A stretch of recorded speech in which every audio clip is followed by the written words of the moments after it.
जब बाढ़ ही खाने लगे खेत को तो उसे कोई नहीं बचा सकता। ये कहावत बिल्कुल सटीक है। और बाढ़ यानी रहनुमा अगर खाकी हो तो नजरें शर्म से झुकना लाजमी है। राजस्थान की पुलिस वर्दी वो भद पिटवा रही है कि पुलिस तो पुलिस, जिस किसी ने सुना पैरों तले जमीन खिसक गई। महिलाओं की सुरक्षा का प्रभारी था वो, जिसके पास महिला अत्याचार अनुसंधान के प्रभारी की पोस्ट थी। वो खुद ही बन गया अत्याचारी और 30 साल की पीड़िता को रविवार के दिन डीसीपी ईस्ट के ऑफिस बुला लिया, जहां युवती के साथ ऐसी आपत्तिजनक अवस्था में एसीबी ने उसे पकड़ा कि बताने में भी शर्म आती है। गिरफ्तार करने के बाद आरोपी डिप्टी एसपी को पुलिस सेवा से बर्खास्त कर दिया गया। मैंने पहले ही आपसे निवेदन कर दिया था कि ये rare of the rarest cases है। एक प्रोसीजर होता है, वो प्रोसीजर होता है किसी को भी बर्खास्त करने के पहले एक प्रक्रिया स्टार्ट होती है। जैसा आपने बताया कि 244 में आपको उसको नोटिस देना पड़ेगा, उसको सुनना पड़ेगा, उसको ये करना पड़ेगा, फिर उसके ऊपर फैसला करना पड़ेगा, रीजन्स रिकॉर्ड करने पड़ेंगे फाइल पे, ये होगा वो होगा। इन सब बातों को छोड़ दिया हमने ना नोटिस दिया और ना उससे कुछ पूछा न ताचा और सीधा उसको बर्खास्त किया। और बर्खास्त किस कानून के किया, कानून के तहत में किया, ये भी मैं बताना चाहता हूं आपको। 311 आर्टिकल कॉन्स्टिट्यूशन का ये कहता है कि अगर ऐसे मामलों में अगर अपॉइंटिंग अथॉरिटी ये समझता है कि ये मामला बहुत ही अत्यंत गंभीर है तो उसको सारे प्रोसीजर को भूल करके जो है उसको अपनी कार्रवाई कर देनी चाहिए। आखिर राजस्थान पुलिस को ये क्या हो गया है? कैलाश बोहरा तो एक बानगी है। बीते दिनों पुलिस अधिकारियों की तरफ से एक के बाद एक लगातार महिलाओं की अस्मत से खेलने के मामले सामने आ रहे हैं, जिससे वर्दी पर दाग लग रहे हैं। महिला दिवस से ठीक एक दिन पहले पति के खिलाफ अलवर के खेड़ली थाने में रिपोर्ट लिखवाने आई महिला से सब इंस्पेक्टर 3 दिन तक ये कहकर बलात्कार करता रहा कि उसका काम जल्दी हो जाएगा। इतना ही नहीं, इससे कुछ दिन पहले अरावली विहार थाने में तैनात एक एएसआई ने खुद को कुंवारा बताकर शादी का झांसा देकर महिला से रेप किया, अश्लील वीडियो बनाए और वीडियो वायरल करने की धमकी देकर 1.5 साल तक देह शोषण करता रहा। बहरहाल ये तो बानगी है। जिन मामलों में पीड़िताओं ने हिम्मत दिखाई और वो हिम्मत काम आई और ऐसे दरिंदे सीखचों के पीछे पहुंच गए और भविष्य में इनकी शिकार बनने वाली महिलाएं भी बच गईं। लेकिन बड़ा सवाल यह है कि आखिर जिनके कंधों पर महिलाओं की सुरक्षा का जिम्मा है, वही क्यों बन रहे हैं उनकी बर्बादी का कारण। इतना ही नहीं, राजस्थान एसीबी का एक्शन पुलिस के अलावा अन्य सभी विभागों में भ्रष्टाचारियों पर भारी पड़ रहा है। रोजाना पकड़े जा रहे भ्रष्टाचारियों के खिलाफ अभियोजन स्वीकृति नहीं मिलना कोढ़ में खाज का काम करता है। वो दोबारा मलाईदार पोस्ट पर तैनात हो जाते हैं और भ्रष्टाचार में डूबे रहते हैं। ऐसे में न सिर्फ कार्रवाई करने वाले एसीबी ईमानदार अफसर, बल्कि पीड़िताओं और जनता का भी मनोबल टूटता है। ये सिर्फ पुलिस विभाग की ही बानगी नहीं है। कई विभागों में इस तरह की शिकायतें आती रही हैं, लेकिन अभियोजन स्वीकृति में हो रही देरी न सिर्फ पीड़ित का दर्द बढ़ा रही है, बल्कि इस व्यवस्था पर भी सवालिया निशान खड़ा कर रही है। ब्यूरो रिपोर्ट, जन टीवी, जयपुर।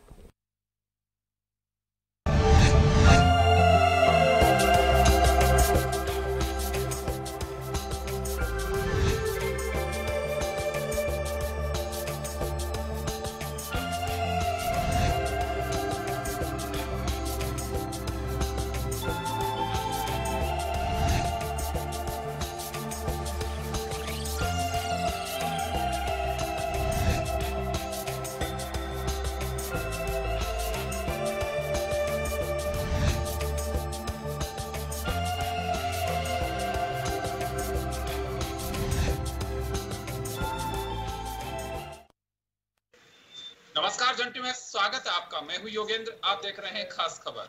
खास खबर में हम बात करेंगे आखिर भ्रष्टाचार की जड़ें कब होंगी खत्म।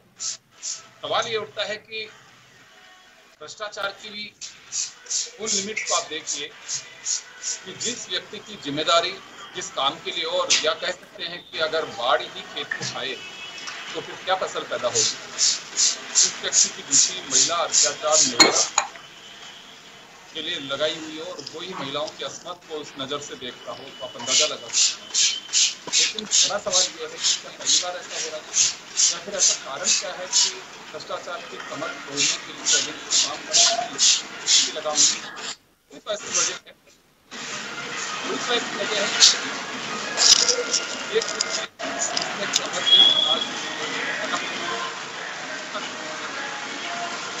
बात केवल एक वर्दी की नहीं है कि वर्दी पे दाग कब धुलेंगे। सभी वर्दियों का हाल ऐसा ही हो, चाहे राजस्व हो, चाहे अर्बन डेवलपमेंट हो। आखिर भ्रष्टाचार या तो हमारा एक पार्ट ऑफ सिस्टम हो गया या सदाचार हो गया, वजह क्या है? चलिए हम चर्चा शुरू करेंगे। हमारे साथ वरिष्ठ विधिवेत्ता के जैन साहब हैं, राजस्थान पुलिस सेवा के पूर्व अधिकारी योगेंद्र जोशी जी हमारे साथ हैं, भाजपा नेता राजेंद्र सिंह जी हमारे साथ में हैं, कांग्रेस नेता डॉक्टर वरुण पुरोहित हमारे साथ हैं। सभी का स्वागत है। मैं जैन साहब आपके पास आना चाहूंगा। आए दिन जिस तरह की स्थितियां देखते हैं, कार्रवाइयां पहली मर्तबा नहीं हो रही है, बड़े अधिकारी भी पहली बार नहीं पकड़े जा रहे हैं, लेकिन जिस तरह के कैरेक्टर से जुड़ी चीजें आ रही हैं, 10 से 15 दिन में एक तीसरी घटना सामने आ रही है। ये बड़ा कान खड़े करने वाली बात है कि वर्दी में इस तरह के दरिंदे हैं। क्या कोई ऐसा पैरामीटर है जिसे छटनी की जा सके, या फिर कोई तो ऐसी वजह है कि जिसकी वजह से दुस्साहस बढ़ता जा रहा है? क्या कहा जाए इस पे? देखिए, सबसे बड़ी बात जो स्पेशली अगर आप रेप लॉ को देखें, क्योंकि आज इशू यही है कि कस्टोडियल रेप के मैटर हैं या कस्टोडियल सेक्सुअल हैरेसमेंट के मैटर हैं, क्योंकि जितने भी रेप लॉ में रिफॉर्म्स आए हैं और रेप लॉ में जो चेंजेस करने पड़े, इसकी शुरुआत ही कस्टोडियल रेप से हुई है। अगर आपने फेमस केस सुना हो कि एक मथुरा केस हुआ था आज से कई साल पहले, जिसमें एक महिला के साथ जो पुलिस की कस्टडी में थी उसके साथ रेप किया गया था, उसके मुकदमा दर्ज नहीं किया गया था, और उसके बाद स्टेज बाय स्टेज कर कई सारे चेंज आए, और अब तो ये तक जो आईपीसी की 376 में तो अगर कस्टडी में महिला है और उसने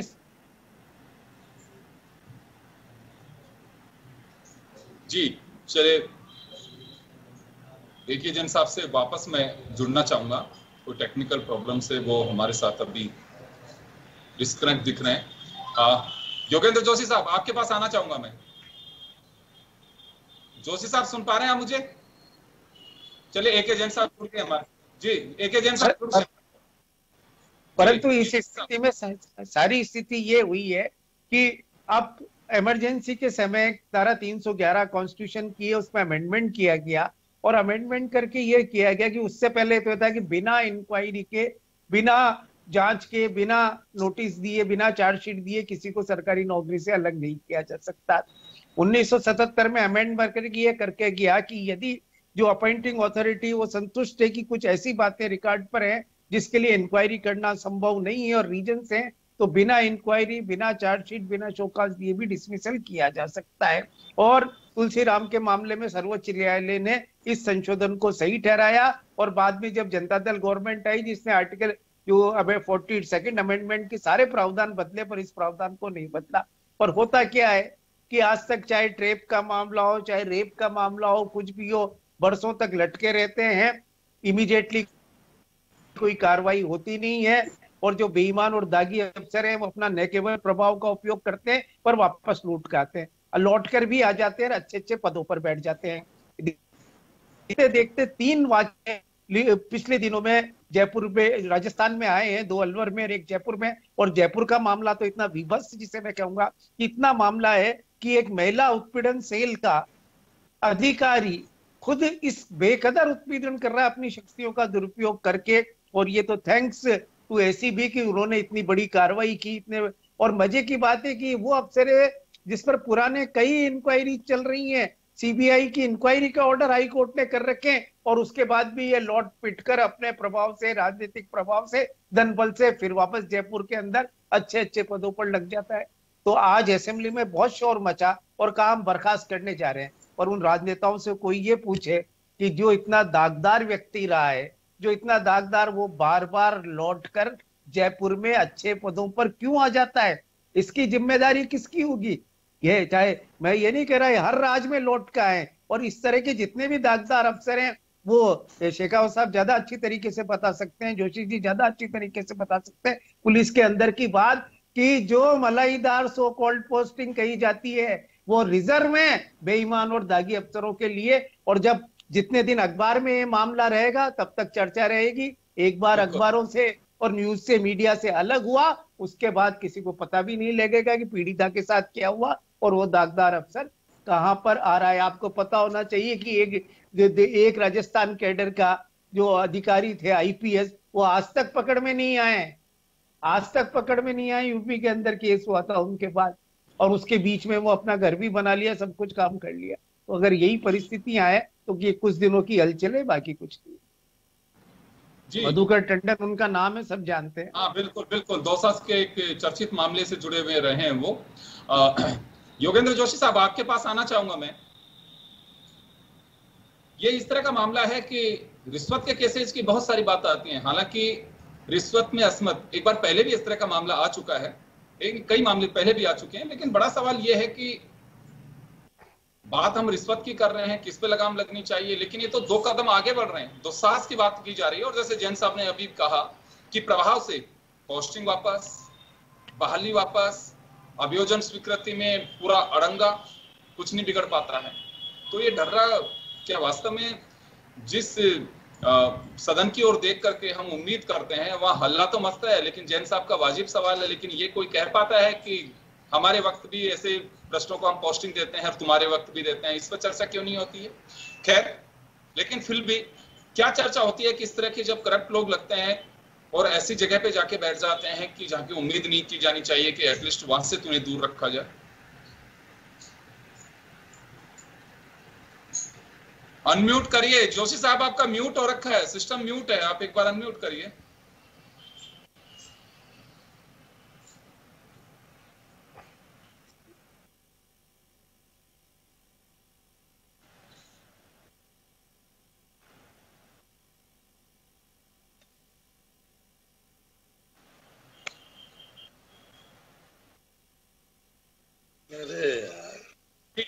चलिए मैं आ रहा हूं अभी। जोशी साहब, कोई टेक्निकल प्रॉब्लम की वजह से मैं राजेंद्र सिंह जी के पास जाना चाहूंगा। सर, विधानसभा में हंगामा तो बहुत हुआ है, लेकिन जैन साहब का वाजिब सवाल है। और सबसे बड़ी बात ये देखिए, अभी जैसे जितने दिन जो चीजें हैं ये मीडिया में आ गई, वो बस पनिशमेंट मान लीजिए। फिर कहा जाता है कि मीडिया ट्रायल को बिल्कुल बंद करना चाहिए।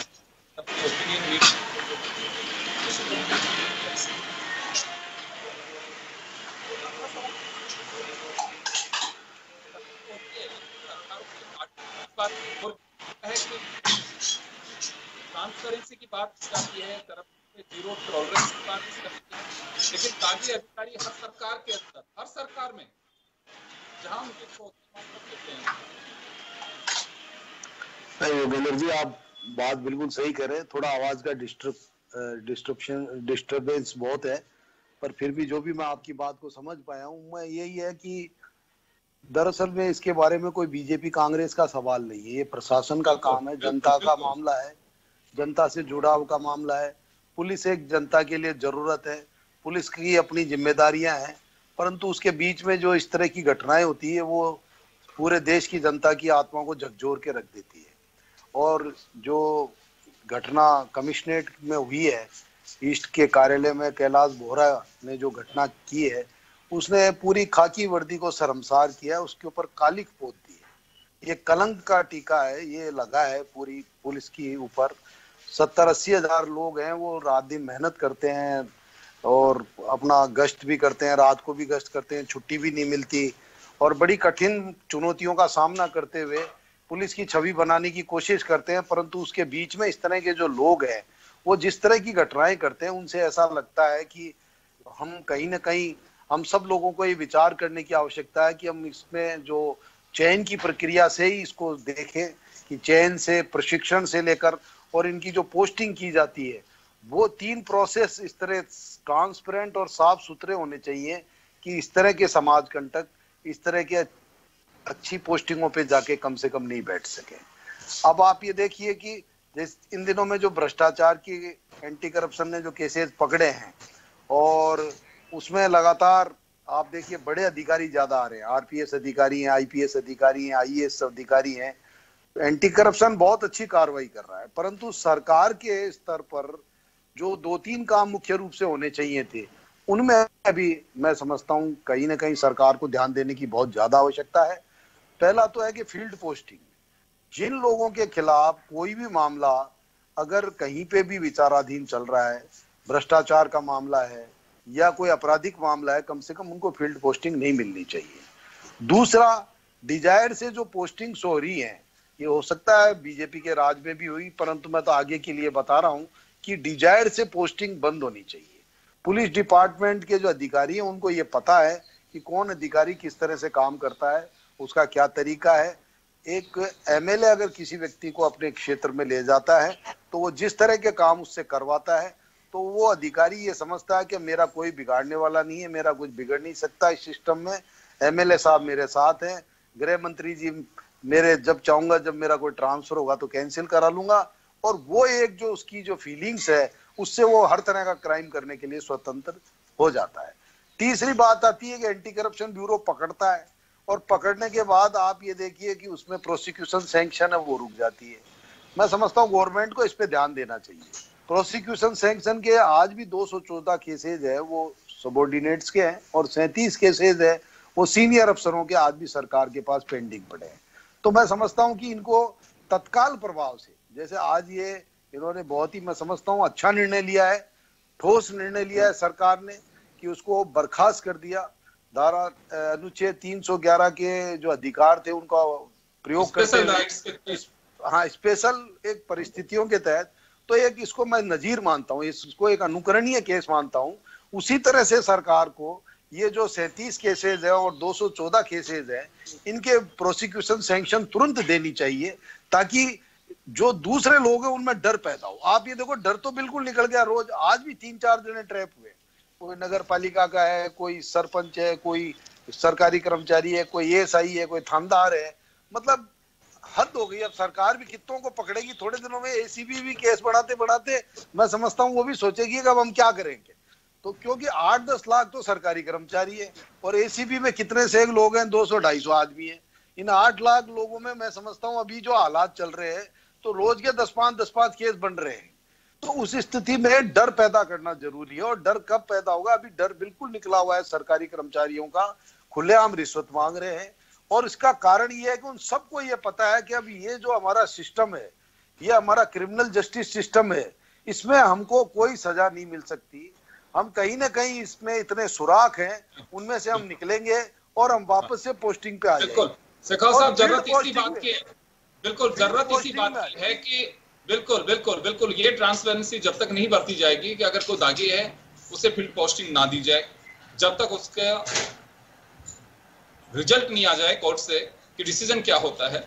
हम अगर इसी तरह से गलियां निकाल करके देते रहेंगे कि नहीं ये काम का आदमी है, ये उसका रिलेटिव है, इसके प्रति इतने जाति विशेष के विधायकों की विजयर है या उसका प्रेशर है, ये सारी चीजें अगर उसमें होंगे तो मुझे लगता है कि समाज पे विधायिका, राजनीतिक पार्टियां और राजनीतिक दल एक बहुत बड़े भार की तरह होंगे, जो जिसका एहसास खुद को भी होगा आप लोगों को कि हाँ वास्तव में हम किस दिशा में जा रहे हैं। बड़ी शर्म सी आती है कि जो लोग दागी हैं, जिनके खिलाफ हम आवाज उठा रहे थे सत्ता में आने से पहले, और वो हमें हमारी सरकार उन्हें पोस्टिंग दे रही है। बड़ा दुर्भाग्य होगा। दोनों ही सरकारों के हालात ये रहे हैं। मैं नाम नहीं लेना चाहता, पिछली बार भी जब हमने जिक्र किया था AK जैन साहब ने बाकायदा नाम कोट किए थे किस किस अधिकारी को वर्तमान में भी अभी पोस्टिंग दी हुई है, और पूर्ववर्ती सरकार ने किन किन लोगों को जेल की सजा काटने से बाहर आने के बाद ही पोस्टिंग। और एक मैं रोचक वाक्य का यहाँ पे करना चाहूंगा, आप लोगों ने भी कई बार ऐसे सौमनियों में भोजन किया होगा। ऐसे करप्ट जैन साहब छूटते हैं, ब्याज सहित उन्हें तनख्वाह मिलती है, बहाल होते हैं, और भैरू जी का चबूतरा या हनुमान जी की सौमनी कहीं ना कहीं फिर बड़े भोज का आयोजन और होता है कि देखिए साहब साजिशन इन्हें फंसा दिया गया था, सब कुछ दूध का दूध पानी का पानी हो गया और इसी की सौमनी की जा रही है। चलिए वरुण पुरोहित साहब आपके पास आना चाहूंगा एक बार, कैसे कटेगी ये बेल? अगर हम भ्रष्ट अधिकारियों को ऐसे ही संरक्षण देते रहेंगे, उन्हें पद पे सुशोभित करते रहेंगे, 39, 37 और 214 अभियोजन स्वीकृतियां लटकी हुई हैं अभी सरकार के पास। अगर स्वीकृति मिले तो उन्हें बात का रास्ता दिखाया जाए। योगेंद्र जी, अभी आपने क्या कहा कि नाम नहीं लेना चाहूंगा। अब क्यों भ्रष्ट आदमियों के नाम क्यों नहीं लेने जाएंगे? टीवी पर हम क्यों नहीं करते? आपने देखा होगा प्रिंट मीडिया और टीवी हो, अपन नाम छुपा लेते भाई, जिसपे भ्रष्ट आचरण का आरोप लग गया स्वागत है आपका, उसका नाम लेना चाहिए। आप लोगों को भी, हम लोगों को भी लेना चाहिए, जब भी तो सामाजिक बहिष्कार होगा ऐसे लोगों का। ये जो गंदी मानसिकता समाज में आ गई है, इसके लिए खाली अधिकारी दोषी नहीं है, हमारा सोशल पॉलिटिकल एजुकेशनल सिस्टम दोषी है। आप कैसे टीवी सीरियल आ रहे हैं, कैसी फिल्में आ रही है, उस पर जब तक नहीं जाएंगे वो बच्चा बड़ा होकर वो अधिकारी उनमें से ही बनेंगे, उस जनरेशन में से ही, तो वैसा ही आचरण करेंगे। तो अगर आचरण आपको कल्चरल आचरण का जो पॉल्यूशन रोकना है तो सोशल एजुकेशनल और पॉलिटिकल आपको पॉल्यूशन रोकना होगा। अभी अपन भाई साहब ने बहुत बढ़िया बात की, नजीर तो हो गई है हमारी सरकार है, मुझे तो तारीफ कर रहा हूँ, लेकिन आप मुझे एक बात बताइए, कर्नाटक के जो नेता हैं उनकी वीडियो कैसी चली, नौकरी के ऊपर ऐसी चीज मांग रहे थे, चाहे कांग्रेस हो बीजेपी, इसमें मैं नहीं जा रहा हूँ। कितने बाबा पकड़े गए, आसाराम, बाबा राम रहीम, स्वामी चिन्मयानंद जी पे से रेप केस वापस ले लिया, कोई बलात्कार का केस लगा हुआ केंद्रीय मंत्री, ये कांग्रेस में भी होगा, बीजेपी का भी हो सकता है, मैं किसी का नाम नहीं। जब तक आप जो अब जुडिशियल, अब जितनी जल्दबाजी आर्थिक सुधारों के नाम से, इकोनॉमिक रिफॉर्म्स के नाम से नेता लोग दिखा रहे हैं देश के अंदर, जुडिशियल रिफॉर्म्स में नहीं दिखा रहे, ये सोशल रिफॉर्म्स में नहीं दिखा रहे, ये पॉलिटिकल विल की कमी है। जब तक हम एजुकेशनल सिस्टम और पॉलिटिकल सिस्टम को नहीं सुधारेंगे, सोशल सिस्टम नहीं सुधरेगा। अब हर बात में हम अधिकारियों को दोषी, अधिकारी कैसे दोषी, जब तक, अब भाई साहब ने बहुत बढ़िया बात की, अभी राजेंद्र डिजायर सिस्टम है तो एमएलए दोषी है, चाहे कांग्रेस की सरकार है। अभी योगेंद्र जोशी जी ने भी कहा था, इस एमएलए ने अगर उस अधिकारी को लगवाया है उसकी सबसे पहले टांग खिंचाई होनी चाहिए। आपको याद होगा भी वो जो आरएस पकड़ी गई थी लड़की, उसके बारे में अपन ने जब डिस्कशन किया था, जब भी मैंने बात उठाई थी कि किसकी डिजायर पर उसकी पोस्टिंग हुई। अपन अगर एमएलए की डिजायर पकड़ में आती है तो उस एमएलए पे सबसे पहले कार्रवाई होनी चाहिए। जब डर बैठेगा अधिकारियों में भी, तो डर बैठेगा नहीं, सारे कुएं में भांग पड़ गई, यार आदमी भ्रष्ट हो गया, जड़ है पूंजीवाद, हर जगह पूंजी पूंजी, पैसा पैसा अहमियत रखने लग गया, सामाजिक इज्जत कोई कीमत ही नहीं रख रही। वो जब तक आप उस चीज पे कड़ी कार्रवाई नहीं करोगे, कड़ी कार्रवाई जब होगी जड़ पे जाओगे। जड़ क्या है, शिक्षा पद्धति सुधारो, आप टीवी पिक्चरों को सुधारो, आपका सेंसर बोर्ड सुधारो, और जिस एमएलए ने डिजायर करी या कोई आपका मंत्री इस चीज में भ्रष्टाचारण में, जैसे एमजे अकबर साहब फंस गए, हट गए, तुरंत हटाना पड़ा, तो आपको तुरंत हटाना चाहिए ऐसी चीज। जैसे अडवाणी जी कोई सी तरह से मामले में नाम आया था, इस्तीफा दे दिया था। तो जब तक राजनीतिक शुचिता नहीं आएगी, सामाजिक शुचिता, सामाजिक संस्कार सुधार नहीं होगा, ये चीज हम सबको सोचने की जरूरत नहीं है। देश में आपने भी सोच लिया, मीडिया पे भी रोक, अच्छा मीडिया का धन्यवाद इसलिए कि मीडिया नहीं दिखाए तो पता ही नहीं लगे इस चीज का। मीडिया भी आप देखें, मीडिया के भी कई लोग ऐसे हैं जो इन चीजों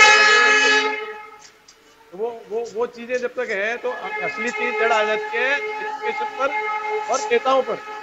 एजुकेशन पे आप सुधार करें, चाइना में दिखा दो देखें आप पोर्न फिल्म, चाइना के अंदर पोर्नोग्राफी पूरी तरह से प्रतिबंधित है, लेकिन क्योंकि हमारे जो आर्थिक हित हो गए आज के टाइम में, हम पूंछड़ी बन गए अमेरिका के, वहां की बहुत बड़ी इंडस्ट्री है, वो आज हम नाम लेने से शर्माते हैं अधिकारियों को, मैं तो ले रहा हूँ यूएस का नाम भी, वो इंडस्ट्री आपको हिंदुस्तान में आप उसको बढ़ा रहे हो, उसको आप क्यों नहीं प्रतिबंध लगा देते उस चीज के ऊपर, जो दूसरे देश लगा लेते हैं, हम नहीं लगा पाते। ये पॉलिटिकल विल की कमी है, किसी से दबने की जरूरत नहीं है, एमएलए डिजायर चेक होनी चाहिए, सारी पॉलिटिकल विल पावर देश के नेताओं को कर रहे हैं, इसका आपको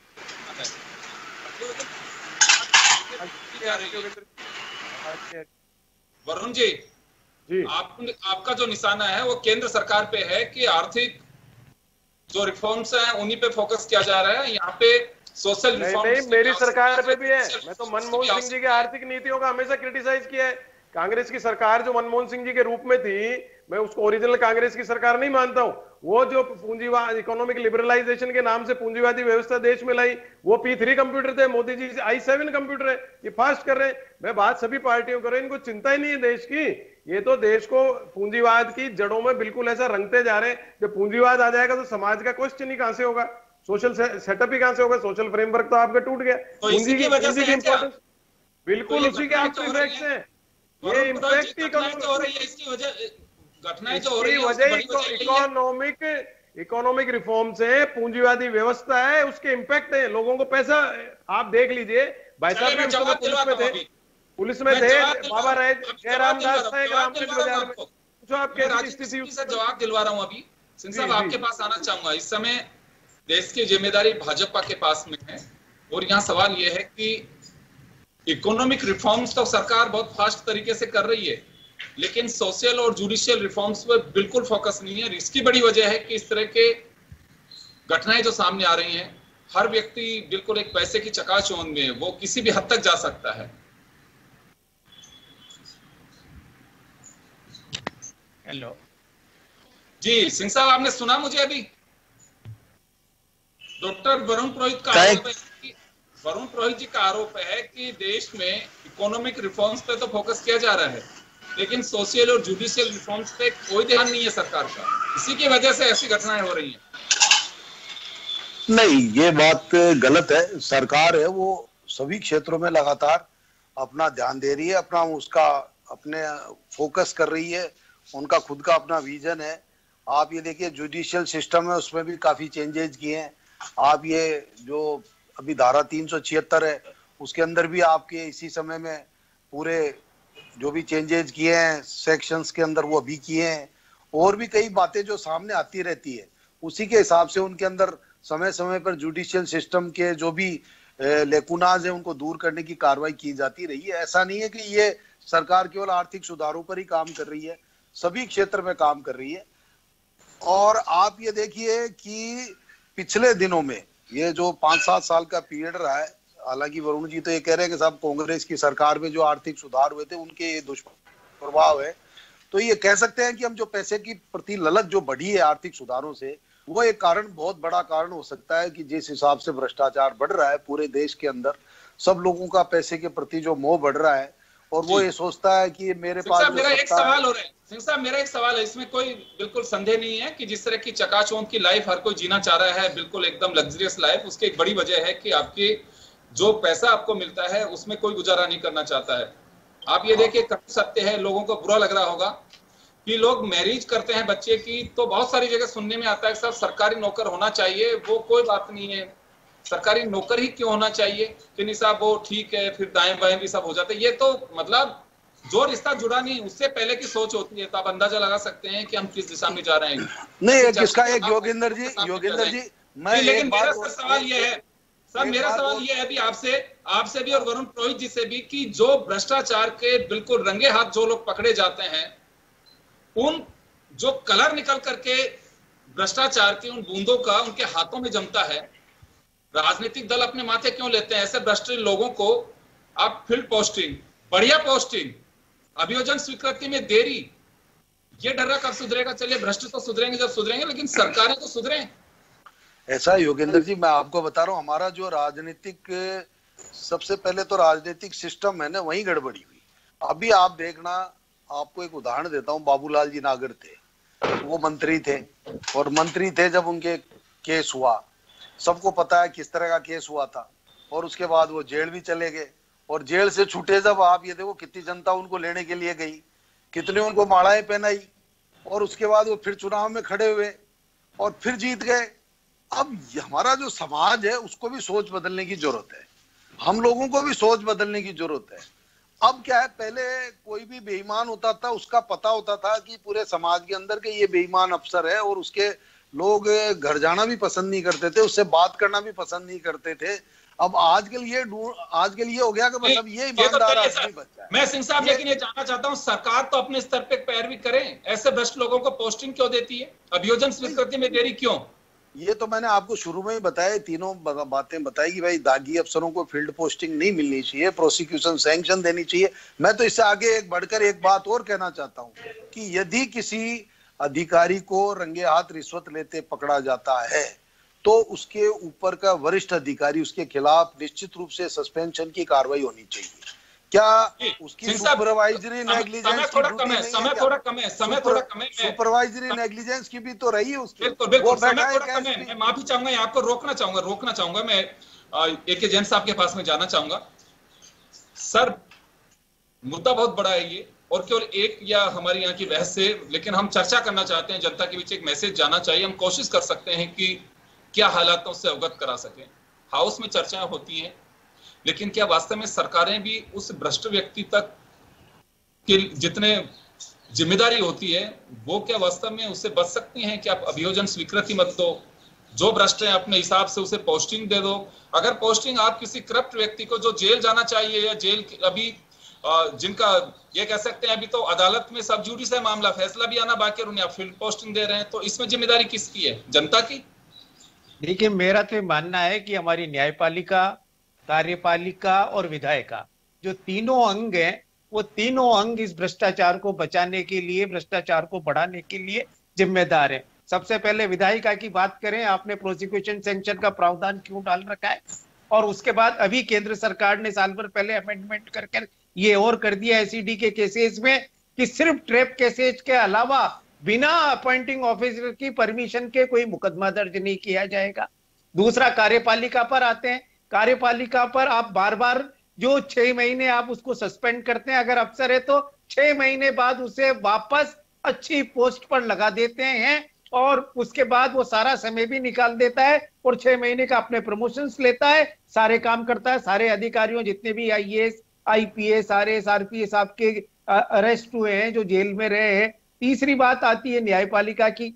अब तो फिर भी स्थिति सुधरी। पहले तो एसीडी खुद ही जमानत ले ली थी भ्रष्टाचार के मामलों में, अब कम से कम 4 महीने से लेके 6 महीने जमानत होने में लग जाते हैं। और उसके बाद सुप्रीम कोर्ट ने निर्णय दे रखा है कि भ्रष्टाचार के किसी मामले में कार्रवाई स्थगित कोई भी न्यायालय, हाईकोर्ट नहीं करे। उसके बावजूद राजस्थान में ही 100 से ज्यादा मामलों में हाईकोर्ट ने स्टे करके रख दिया था। अभी जो आपके एक जी प्रोसीडिंग्स कैश कर दिया हाईकोर्ट के अंदर।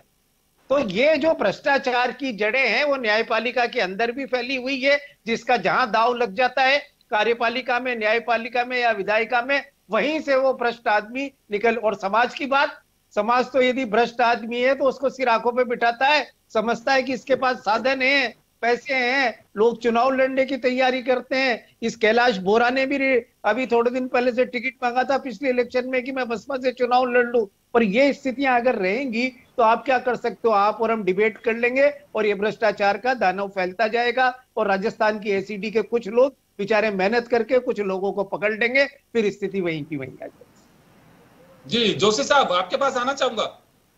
इस तंत्र को सुधारने के लिए हम विधायिका से या सरकार से कुछ उम्मीद कर सकते हैं कि एटलीस्ट ये तो सरकारों को करना ही चाहिए। जोशी साहब, आपने म्यूट कर लिया, सिस्टम को म्यूट कर लिया, आप अनम्यूट करिए, अनम्यूट करिए सर अनम्यूट करिए जी। जो है आ गई जी, हाँ आ रही है, बोलिए। मैं ये बता देना चाहता हूं क्योंकि डिस्कशन सब पॉइंटों पे हो चुका, लेकिन मैं तो ये बता रहा हूं आपको कि जिस तरह से मुंबई में अभी वाजे इंस्पेक्टर को 16 साल सस्पेंड करके उसको वापस नौकरी में ले लिया और उसने क्या क्या राजनेताओं के कहने से किया या कर रहा है, इसी प्रकार से हमारे जो दागी अफसर हैं वो राजनीतिक संरक्षण प्राप्त होते हैं। मेरा सबसे पहली बात यह है कि राजनीतिक संरक्षण इस प्रकार के अधिकारियों से बिल्कुल बंद कर देना चाहिए और जब तक राजनीतिक संरक्षण रहेगा तब तक ये बीमारी नहीं मिटेगी। और गवर्नमेंट के पास ये अधिकार नहीं होना चाहिए कि साहब वो मंजूरी अभियोजन स्वीकृति देती है या नहीं देती है। जिस प्रकार से अन्य अपराधों में चालान पेश होते हैं उसी प्रकार से इसमें भी चालान पेश होना चाहिए और वो ट्रायल फेस करे। और जब तक की ट्रायल फेस करके बाइज्जत बरी नहीं हो जाता, जब तक उसको की पॉइंट पे लगाना बिल्कुल उचित नहीं है। जबकि आपको बता देना चाहूंगा कि आज भी राजस्थान में ऐसी जगह बताओ, ऐसी पोस्ट पे बैठा हुआ आदमी है जो भ्रष्टाचार में चालान हो गया, जेल चला गया और वो बड़े आईजी के पद पे बैठा हुआ है। मैं बताऊं उसके नीचे नौकरी कैसे कर रहे होंगे लोग, है ये हमारे क्या इन नेताओं को समझ में नहीं आती, बिल्कुल इनको क्या दिखता नहीं है, उसके बारे में कोई जिक्र नहीं है।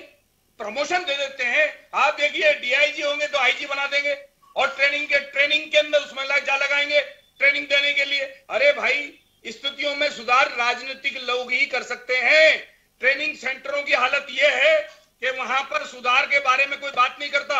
मैं बता देना चाहता हूं, अभी एक इंस्पेक्टर पकड़ा गया है आबकारी विभाग का। 1 महीने पहले उस इंस्पेक्टर को मैं ट्रेनिंग देने गया था आरपीए में, तब वो वहां मौजूद था ट्रेनिंग में, और मैंने ये कहा था भाई भ्रष्टाचार को कम करो, तुम लोग पकड़ में आ रहे हो, इससे पुलिस की बेइज्जती होती है।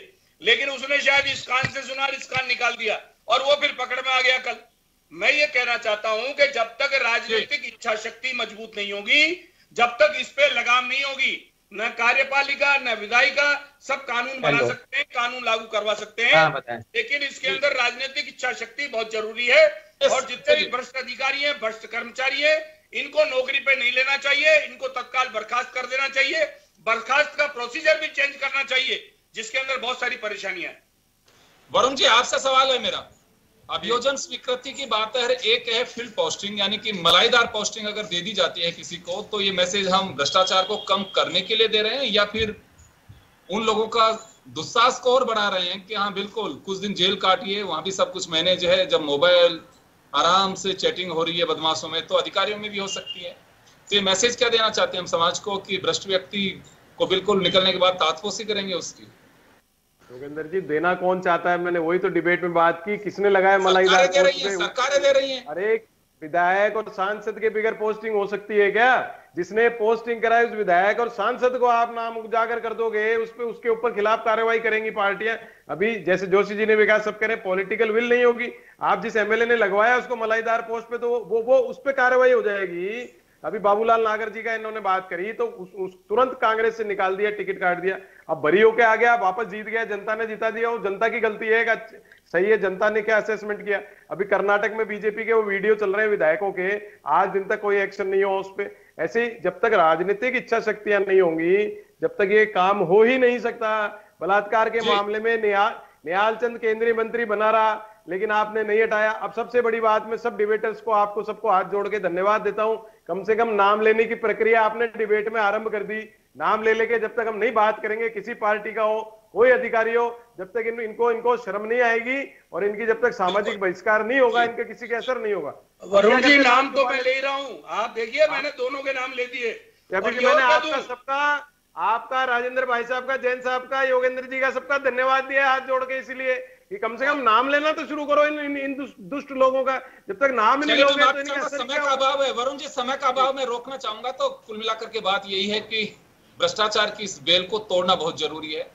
और मुझे लगता है कि एंटी करप्शन ब्यूरो या सीबीआई या फिर दूसरे एजेंसीज अपने स्तर पर जहां जिसका लगता है हर राज्य में, केंद्र में कोशिशें करती हैं, लेकिन इन एजेंसीज के लिए वास्तव में अगर दिल से विधायिका चाहती है कि करप्शन की जड़ें खत्म हो, कमर टूटे, तो निश्चित रूप से विधायिका का या मुख्यमंत्रियों का या प्रधानमंत्री का, गृह मंत्रियों का दखल उससे बंद होना चाहिए। इन्हें फ्री एजेंसी के रूप में काम करने देना चाहिए, भरोसा रखना चाहिए। और जिम्मेदार अधिकारी अगर उनको मजबूत तरीके से देंगे तो मुझे लगता है कि काफी हद तक कोशिशें जो है वो सफल हो सकती हैं। और ऐसे डिजायर कल्चर अगर हावी होता रहा तो फिर इस देश गर्त में जाना है, इसमें कोई नहीं रोक सकता। भ्रष्टाचारियों का दुस्साहस ऐसे ही बढ़ता रहेगा, हम आप ऐसे डिबेट करते रहेंगे। लेकिन एक जिम्मेदारी समझनी चाहिए सरकारों को कि करप्ट जो लोग हैं उन्हें फील्ड से दूर करें, घर भेजने की तैयारी करें। आप उन्हें अगर इस तरह से पुरस्कार देते रहेंगे फिर भ्रष्टाचार खत्म नहीं हो सकता। चलिए, बहुत बहुत शुक्रिया आप सभी का। खास खबर में इतना ही, दीजिए इजाजत, नमस्कार।